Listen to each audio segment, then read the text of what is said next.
So what is search engine optimization? Well, this is the process of getting your company visible on search engines in the organic non-paid listings.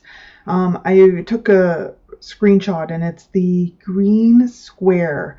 As you'll see, SEO, it's very important. It's essentially free traffic.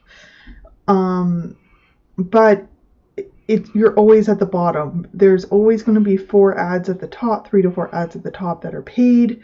You then have the maps, and now there's paid ads in the map, so there'll be 3 in the maps in what we call the triad or the 3-pack, and then there's an ad on top of that.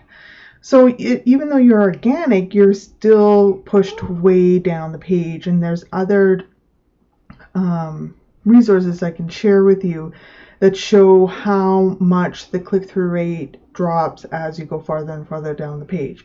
That being said, most businesses, around 50% of their website traffic come from organic.